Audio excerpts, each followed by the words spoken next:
La situation au Burkina Faso a changé en quelques heures, à la suite de deux chiffres apparemment insignifiants, ce qui semblait être une variation mineure dans un paysage déjà fragile est devenu un signal d'alerte majeur pour la souveraineté nationale.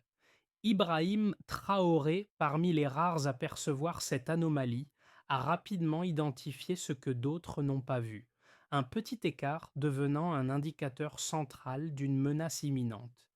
Mais comment un simple relevé technique a-t-il pu se transformer en une alerte vitale pour la défense nationale? Ce que nous allons explorer dans cette vidéo, c'est la manière dont un phénomène apparemment insignifiant a été détecté par Ibrahim Traoré et comment il a été capable de transformer des relevés discrets en une réponse stratégique qui a changé le cours des événements. Cette analyse, bien que complexe, offre une clé pour comprendre comment de petites anomalies peuvent porter atteinte à la sécurité d'un pays. Le plus grand bénéfice pour vous, public, est de comprendre comment l'attention aux détails et la cohérence des informations recueillies peuvent former une défense efficace, même face à des ressources limitées. Cette vidéo vous promet de dévoiler étape par étape la logique cachée derrière cette évolution. À la fin, vous saurez comment une observation méthodique de données faibles a permis une prise de décision rapide, transformant une menace latente en une victoire décisive. Vous comprendrez que ce n'est pas toujours la taille du danger qui compte, mais la façon dont il est perçu et traité à son origine. La situation a commencé à changer quand une série de relevés apparemment inoffensifs ont attiré l'attention des autorités burkinabées.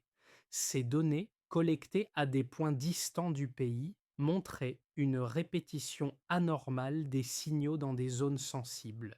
Ce n'était qu'une petite variation dans les relevés techniques, mais pour Ibrahim Traoré, cela représentait une anomalie qui pourrait signaler quelque chose de bien plus grand. Il n'a pas simplement observé ces informations, mais qu'il a commencé à les analyser avec une approche méthodique, cherchant à y voir un motif caché. Les premières conclusions sont venues sous la forme d'un simple chiffre. Trois rapports distincts provenant de zones éloignées mentionnaient des variations similaires dans les données. Cela a suffi pour que Traoré passe d'une observation passive à une action immédiate. Les signaux répétés, bien qu'apparemment insignifiants, ont montré une cohérence qui ne pouvait plus être ignorée. Ce n'était plus un hasard, ils suivaient une temporalité commune et apparaissaient à des moments stratégiques de la journée, chaque variation devenant un indice clé dans la formation d'un modèle de comportement.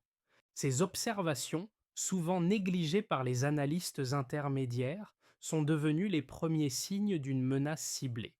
Ce processus méthodique, sous la direction de Traoré, a permis de recueillir des données qui ont ensuite permis de prévenir une offensive structurée contre les infrastructures stratégiques du pays. Mais la question restait: comment ces variations étaient-elles liées aux actions extérieures? Et quelles étaient les véritables intentions derrière ces signaux? Ibrahim Traoré s'est rapidement imposé comme la figure centrale de cette analyse. En observant des données techniques que d'autres auraient ignorées, il a su relier les points dispersés et en faire un ensemble cohérent. C'est dans cette capacité à repérer l'invisible que réside son génie. Il a compris que même les plus petites anomalies pouvaient les constituer une menace systémique. La question qui se posait alors était simple. Pourquoi certains signaux que tout le monde considérait comme mineurs étaient-ils si essentiels pour Traoré? La réponse réside dans sa méthodologie rigoureuse, fondée sur une attention minutieuse aux détails. Un des premiers cas concrets qui a mis en lumière cette approche se trouve dans une zone à faible activité militaire. Une variation répétée mais de faible intensité a attiré l'attention d'une équipe locale. Bien que chaque observation seule ne justifiait pas une alerte, La répétition régulière de ces signaux a piqué la curiosité de Traoré. Lorsqu'il a mis en parallèle ces données avec d'autres relevés provenant d'autres zones sensibles, il a détecté un modèle temporel précis. Ce n'était plus un hasard, mais un rythme qui suggérait une intention. Une simple coïncidence est devenue un indicateur décisif. Ce premier cas a montré que ce n'était pas seulement la quantité des données, mais leur qualité, leur fréquence et leur cohérence qui constituaient le cœur de l'analyse. Cette approche a permis à Traoré d'anticiper ce que d'autres n'avaient pas vu, une intrusion imminente qui se préparait lentement mais sûrement. Tout a commencé par une série de signaux discrets mais répétitifs détectés par des unités de terrain. Ces données semblaient, à première vue, insignifiantes comme des variations anodines dans le radar. Mais ce qu'Ibrahim Traoré a perçu au-delà de ces simples relevés était une dynamique en mouvement, une évolution silencieuse mais significative. Les équipes locales ont observé des changements subtils mais réguliers dans les relevés, ce qui a incité Traoré à ordonner une analyse plus approfondie. L'intensification de ces signaux est devenue un élément central. Ce qui était perçu comme une simple fluctuation technique s'est transformé, sous l'œil attentif de Traoré, en une alerte de plus en plus pressante. Une fois que les relevés ont été mis en relation, il est devenu évident que ces variations n'étaient pas un simple bruit de fond. En fait, elles formaient un motif précis, chaque signal semblant se diriger vers des zones stratégiques du pays. Ce constat a bouleversé l'interprétation des données. Ce n'était plus une anomalie, mais une attaque ciblée en préparation. Ce qui a suivi a été une série d'actions rapides. Traoré a demandé aux équipes techniques de recalibrer immédiatement leurs équipements pour mieux capter les signaux plus faibles qui passaient auparavant inaperçus. Cette décision a permis de détecter des variations de plus en plus précises, jusqu'à ce que les équipes soient en mesure de prévoir une intrusion à venir. C'était la première étape d'une offensive silencieuse mais structurée. Les signaux d'intensité croissante observés dans différentes régions sensibles ont révélé des mouvements méthodiques d'une équipe extérieure cherchant à pénétrer l'espace aérien burkinabé. L'élément clé de cette découverte était la temporalité des signaux. Ils suivaient une cadence régulière, apparaissant à des heures identiques chaque nuit. Ce détail crucial a permis de conclure que ces signaux n'étaient pas des erreurs aléatoires, mais des tentatives délibérées de repérage. Traoré a alors pris une décision décisive.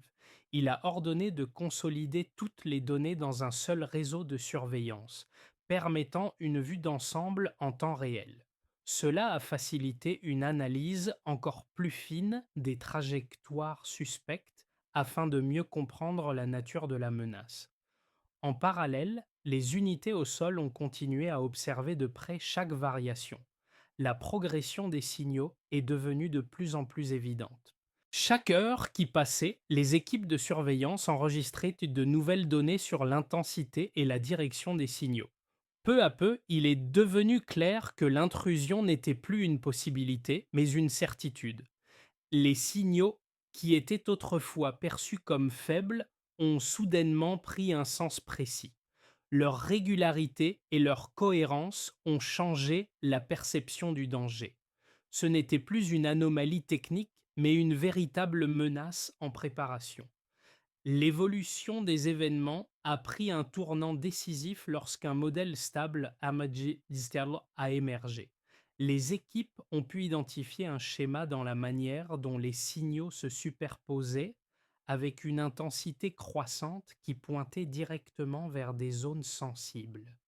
Traoré a alors intensifié les efforts de surveillance, s'assurant que chaque signal suspect soit traité immédiatement. Le travail des unités avancées est devenu crucial, car elles ont pu localiser de manière précise les sources des signaux. Ce moment a marqué un tournant dans la réponse du Burkina Faso à cette intrusion aérienne. En combinant une analyse technique détaillée avec une réponse rapide, Traoré a permis à son équipe de devancer les attaques, empêchant ainsi une intrusion qui aurait pu avoir des conséquences graves pour la sécurité nationale. Lorsque l'analyse des données a été approfondie, des éléments quantitatifs sont apparus, transformant une intuition en certitude.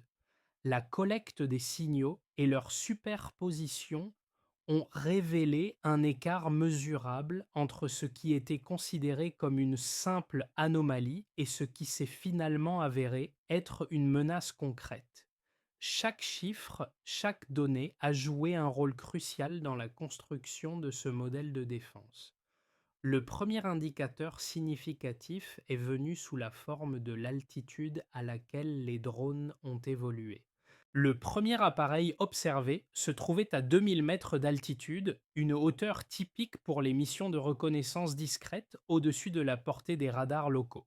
Cet écart d'altitude a constitué un premier signal fort indiquant que l'appareil ne cherchait pas à être détecté mais à observer sans être vu. Le deuxième repère quantifié est apparu lorsqu'un autre drone a été localisé à 1500 mètres. Cette chute d'altitude marquait une tentative claire de contourner la détection par le réseau recalibré. Les équipes techniques ont rapidement repéré cette nouvelle stratégie, ajustant leur analyse pour tenir compte de ce changement dans la trajectoire. Ce mouvement, bien que mineur en apparence, était un signe précis d'adaptation de l'opérateur adverse aux capacités de détection du Burkina Faso. Ce détail a renforcé l'idée que l'intrus cherchait non pas à fuir, mais à tester la capacité de réaction du pays. Un troisième repère significatif a été l'apparition d'un troisième drone à 1800 mètres après une tentative de fuite vers le sud. Contrairement aux deux premiers, ce drone a adopté une trajectoire erratique tentant de s'échapper de la zone de détection.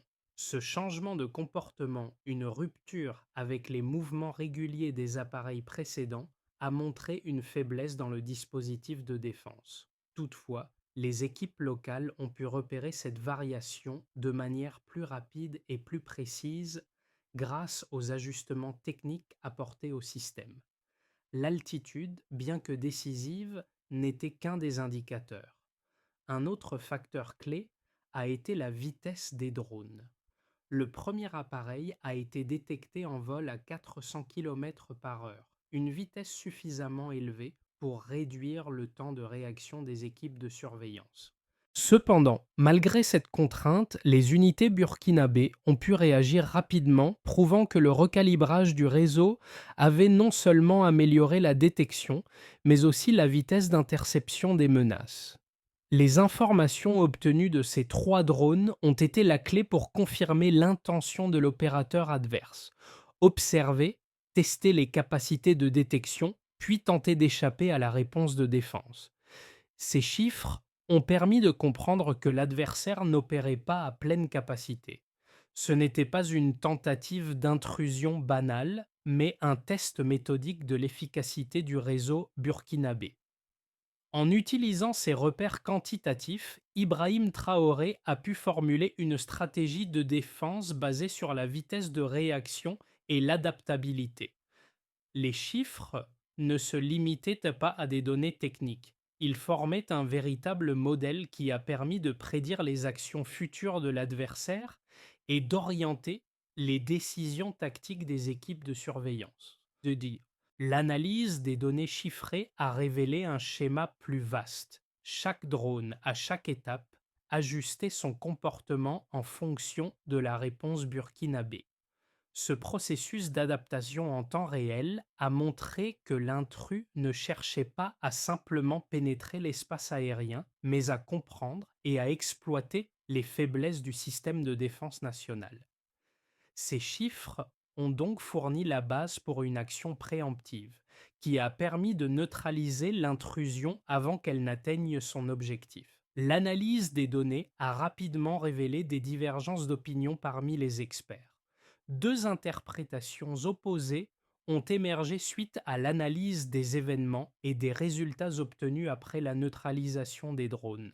La première hypothèse, soutenue par certains analystes militaires, suggère que la rapidité avec laquelle les drones ont été neutralisés n'était pas le fruit d'une stratégie burkinabé particulièrement efficace, mais plutôt la conséquence des limites techniques des appareils intrus. Selon cette théorie, les drones n'auraient pas utilisé l'ensemble de leurs capacités et c'est cette sous-utilisation qui aurait facilité leur interception.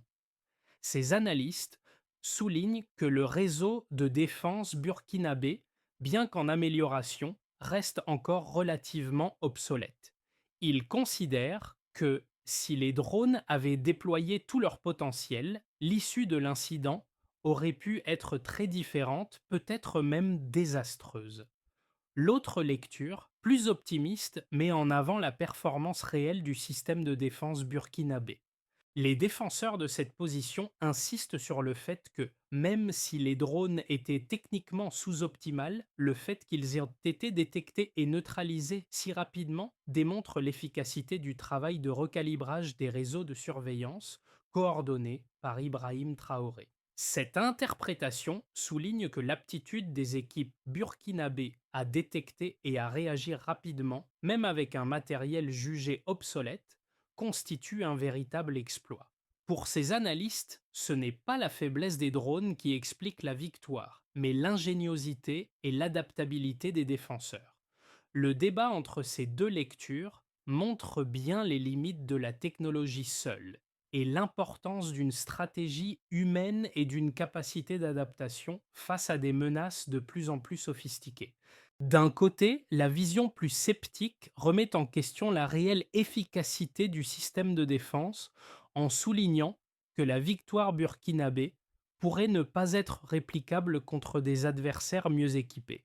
De l'autre côté, la lecture plus positive affirme que l'exécution de la défense, soutenue par une analyse minutieuse des données et une réactivité exemplaire, offre un modèle de résistance qui ne dépend pas uniquement des moyens matériels, mais aussi de la volonté d'anticiper et de répondre de manière stratégique. Ces deux perspectives s'opposent, mais elles convergent toutes deux vers une conclusion cruciale. La défense burkinabé, bien que soumise à des limites techniques, a prouvé qu'une stratégie fondée sur la collecte et l'analyse des signaux faibles pouvait offrir une alternative viable aux approches militaires traditionnelles. L'adaptabilité, la rapidité et la cohérence des décisions ont été les véritables forces derrière cette réussite. Au fur et à mesure que les données étaient analysées, un changement subtil dans l'approche de l'attaque est devenu évident. Les signaux, qui semblaient aléatoires et sporadiques au début, se sont progressivement alignés selon un modèle prévisible. Cela a marqué un tournant majeur dans l'évaluation de la menace. Ce qui avait commencé comme une simple observation d'anomalies est devenu une reconnaissance stratégique de l'adversaire. Ibrahim Traoré, en utilisant ces informations, a compris que l'ennemi ne cherchait pas simplement à percer le ciel burkinabé, mais à tester la réaction du pays à une intrusion aérienne.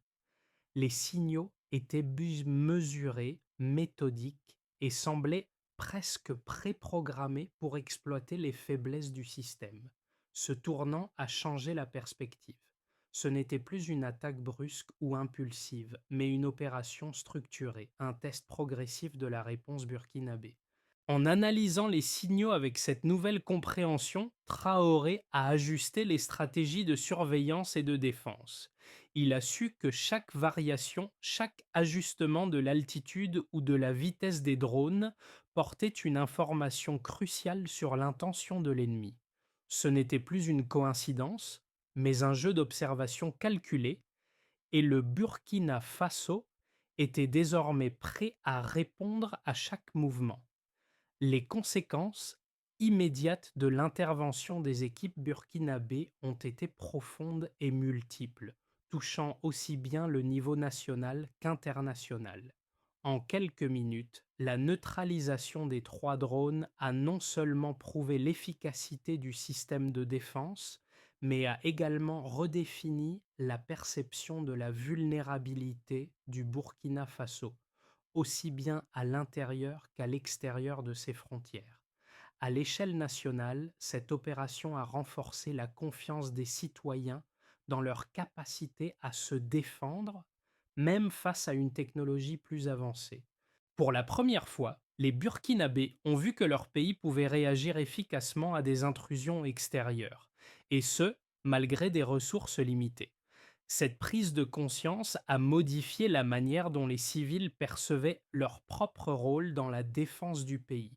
Chaque signal rapporté par la population est désormais pris en compte dans le système de surveillance, transformant ainsi chaque citoyen en acteur de la souveraineté nationale. Du côté des forces de défense, les répercussions étaient tout aussi marquantes. Les militaires ont pris conscience que leur capacité à réagir c'est pas simplement une question de matériel, mais aussi d'analyse précise et d'adaptabilité. Le recalibrage du réseau de surveillance a permis de détecter des signaux de plus en plus subtils et cette méthode de travail est désormais une référence dans l'armée burkinabé. En réutilisant ces enseignements, les équipes militaires peuvent désormais mieux anticiper d'autres menaces, et ce, sans avoir besoin de technologies onéreuses ou sophistiquées. L'opération a ainsi permis de bâtir un modèle de défense autonome fondé sur l'observation, la cohérence des données et la réactivité. Sur le plan international, la réaction des observateurs étrangers a été immédiate. La neutralisation rapide des drones a forcé de nombreux analystes à revoir leurs évaluations de la situation en Afrique de l'Ouest. D'un côté, certains ont estimé que cette victoire prouvait la résilience du Burkina Faso face à des adversaires technologiquement plus avancés. D'un autre côté, d'autres ont exprimé des inquiétudes. La démonstration de capacités de défense locale pourrait inciter certains acteurs internationaux à recalculer leur propre position face à un pays qui pourrait, à l'avenir, être moins dépendant des soutiens extérieurs. Cela pourrait mener à une modification des stratégies géopolitiques dans la région, les pays voisins du Sahel observant attentivement ce développement. Les implications économiques de cette intervention sont également significatives. Les entreprises et les acteurs économiques étrangers opérant dans des zones riches en ressources, souvent surveillées discrètement, ont immédiatement ajusté leurs pratiques. Les intrusions aériennes sont désormais considérées avec plus de prudence et les opérations dans les zones sensibles pourraient se voir modifiées pour éviter d'être perçues comme des menaces potentielles. Cette réévaluation de la sécurité par les acteurs économiques pourrait avoir des répercussions sur la manière dont les ressources sont exploitées dans la région. En somme, l'impact de cette opération a été à la fois psychologique, stratégique et géopolitique.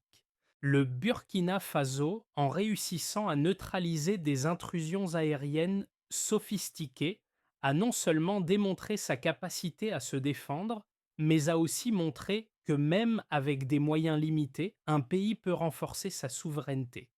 La réaction à cet incident marquera probablement un tournant dans la manière dont les puissances extérieures envisagent leurs relations avec le Burkina Faso et la région du Sahel en général. À la suite de cette opération décisive, trois scénarios possibles se dessinent pour l'avenir immédiat du Burkina Faso, chacun découlant de la capacité du pays à maintenir et à renforcer sa posture défensive. Ces scénarios, bien que hypothétiques, offrent des perspectives intéressantes sur les choix stratégiques qui pourraient être faits dans les mois à venir. Le scénario de base présente une approche où le Burkina Faso maintient une vigilance constante, sans se lancer dans l'achat de nouvelles technologies de défense. L'accent est mis sur l'amélioration du réseau de surveillance existant en réutilisant les leçons tirées de l'incident des drones. Maintien de la vigilance et adaptation continue. Dans ce scénario, le Burkina Faso choisit de poursuivre sur la voie de la vigilance renforcée sans s'engager dans une course effrénée à l'acquisition de nouvelles technologies de défense. L'accent serait mis sur l'amélioration continue du réseau de surveillance existant, notamment en réutilisant les enseignements tirés de l'incident des drones. Le pays continuerait à s'appuyer sur sa méthode d'analyse des signaux faibles et sur l'adaptabilité de ses équipes, en consolidant sa capacité à détecter et à neutraliser les menaces avec les moyens dont il dispose. Ce modèle de défense basé sur l'analyse des données et la rapidité de réaction serait donc pérennisé avec une attention particulière portée à l'intégration de nouvelles informations provenant des unités locales et des citoyens. Les risques d'incursion demeureraient là présents, mais la capacité à réagir rapidement resterait un atout majeur. Dans un scénario optimiste, le Burkina Faso pourrait renforcer ses infrastructures de surveillance en coopération avec ses voisins du Sahel et partager son modèle de défense fondé sur l'analyse des signaux faibles, renforcement des capacités régionales. Dans une version plus optimiste, le succès de l'opération pourrait inciter le Burkina Faso à consolider ses infrastructures de surveillance en coopération avec ses voisins du Sahel. Le pays pourrait envisager d'exporter son modèle de défense, en particulier l'approche fondée sur l'analyse des signaux faibles, en la rendant accessible à d'autres nations confrontées à des défis similaires. Des partenariats régionaux renforcés, notamment avec les autres pays du Sahel, permettraient au Burkina Faso de développer davantage ses capacités techniques et de surveillance tout en limitant la dépendance vis-à-vis de l'aide extérieure. Ce scénario de coopération régionale renforcerait la souveraineté collective, offrant à chaque nation la possibilité de se défendre de manière autonome tout en partageant des informations et des ressources. Dans un scénario pessimiste, la réussite de l'opération pourrait entraîner une pression accrue de la part des puissances extérieures, cherchant à limiter les capacités de défense du Burkina Faso. L'augmentation de la pression extérieure. Enfin, dans un scénario plus tendu, la réussite de l'opération pourrait entraîner une pression accrue de la part de puissances extérieures, qui pourraient considérer cette démonstration de force comme une menace à leurs propres intérêts dans la région. Face à cette pression, le Burkina Faso serait confronté à un dilemme. Investir massivement dans de nouvelles technologies pour contrer des intrusions plus sophistiquées ou accepter une escalade de la tension géopolitique avec le risque de voir la situation devenir ingérable. Les forces extérieures pourraient se concentrer sur des stratégies plus furtives ou combiner plusieurs moyens d'intrusion difficiles à détecter. Le pays serait alors confronté à un choix difficile entre renforcer ses capacités militaires et diplomatiques ou accepter une pression accrue sans entrer dans une course aux armements. Ces trois scénarios soulignent les différents choix stratégiques qui s'offrent au Burkina Faso, que ce soit en continuant de renforcer son modèle de défense actuel, en collaborant davantage avec ses voisins régionaux, ou en répondant à la pression internationale croissante, le pays devra choisir une voie qui respecte ses capacités tout en tenant compte de l'évolution de la situation géopolitique et sécuritaire. L'impact de cette opération est bien plus large et touche également la perception du public burkinabé, renforçant le sentiment de souveraineté nationale. Elle a également un rôle significatif à jouer dans la perception du public burkinabé et plus largement de la société civile, en démontrant une capacité de réaction rapide et efficace face à une menace extérieure. L'intervention a modifié le rapport des citoyens à la défense nationale. Ce changement de perception est crucial pour renforcer le sentiment de souveraineté et d'appartenance à une nation capable de se protéger. Ce n'est plus seulement l'armée qui est perçue comme responsable de la défense du pays, mais chaque citoyen, chaque unité locale, jouent un rôle dans la sécurité collective. Les équipes de terrain, en particulier celles proches des zones sensibles, ont pris conscience de l'importance de leur rôle dans ce processus. Lors des précédentes alertes, ces unités étaient souvent vues comme des observateurs passifs, mais désormais, elles sont des acteurs clés dans l'identification et la prévention des menaces. Leur vigilance a permis de collecter des données précieuses qui ont alimenté l'analyse stratégique. Les citoyens, de leur côté, sont désormais davantage impliqués. Leur capacité à signaler des anomalies, aussi minimes soient-elles, devient un maillon essentiel dans la chaîne de surveillance du pays. Ce renforcement de la vigilance collective a un effet psychologique fort. La souveraineté n'est plus perçue comme une abstraction, mais comme un bien tangible, protégé par la contribution active de tous. Chaque rapport, chaque observation devient une pièce du puzzle qui permet à l'État de se défendre de manière plus autonome. Ce modèle, basé sur la participation citoyenne et une défense décentralisée, pourrait inspirer d'autres pays confrontés à des défis similaires, en particulier dans la région du Sahel. Pour pérenniser les acquis de cette opération et transformer cette victoire technique en un modèle durable de défense, une feuille de route claire doit être mise en place. Le Burkina Faso ne doit pas se reposer sur ses lauriers, mais s'assurer que les enseignements tirés de cette expérience soient intégrés de manière systématique dans les pratiques de défense quotidienne. La première étape consiste à unifier la collecte des données. Les unités locales doivent transmettre en temps réel toutes les informations recueillies sur les signaux anormaux dans une plateforme commune, accessible et mise à jour quotidiennement. Ce système de partage d'informations doit permettre de réduire le délai de réaction en cas d'anomalie, en assurant une prise en charge rapide des alertes. Ensuite, il est essentiel de renforcer la formation des équipes de technique. Les ingénieurs et opérateurs doivent être formés pour identifier et analyser des signaux faibles, avec des critères d'évaluation précis concernant la rapidité de leur réaction face à une menace.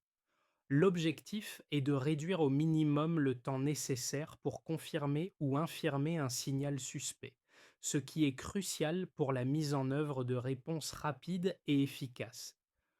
Le recalibrage du réseau de surveillance, qui a montré son efficacité lors de l'incident, doit devenir une procédure régulière et systématique. Chaque variation détectée doit être comparée et traitée de manière urgente. Cela permettra d'assurer une vigilance constante et de ne jamais laisser une menace passer inaperçue. Enfin, il est important d'intégrer la société civile dans le processus de détection et de surveillance. Un système simplifié de remontée d'informations accessible à tous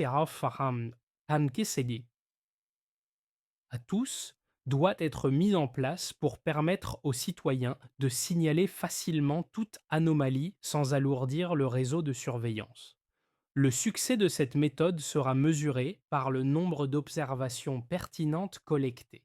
Cette opération a marqué un tournant dans la perception de la souveraineté du Burkina Faso.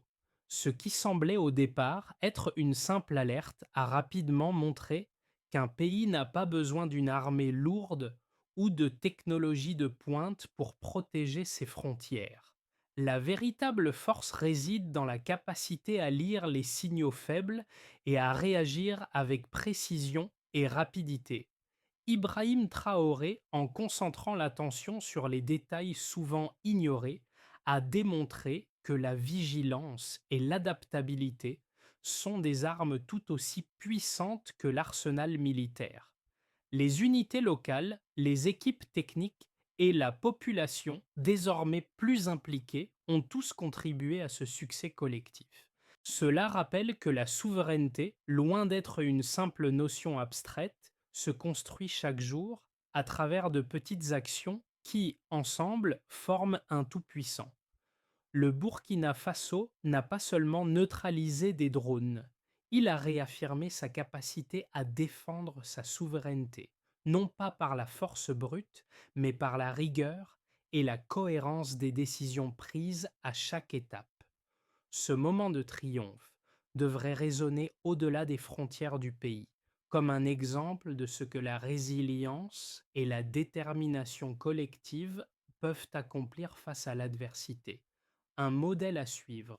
Cette victoire du Burkina Faso montre qu'il est possible de se défendre avec peu de moyens, à condition d'être stratégique, réactif et de travailler ensemble.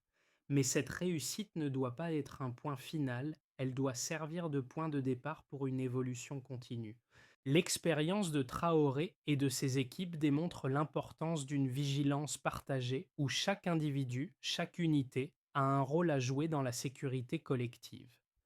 Aujourd'hui, le Burkina Faso a la possibilité de renforcer ses capacités de défense en s'appuyant sur la méthode qui a fait ses preuves, l'analyse minutieuse des données, l'adaptabilité et la coopération entre citoyens et militaires. C'est à chacun de nous de réfléchir à ce que nous pouvons apporter pour soutenir cette approche.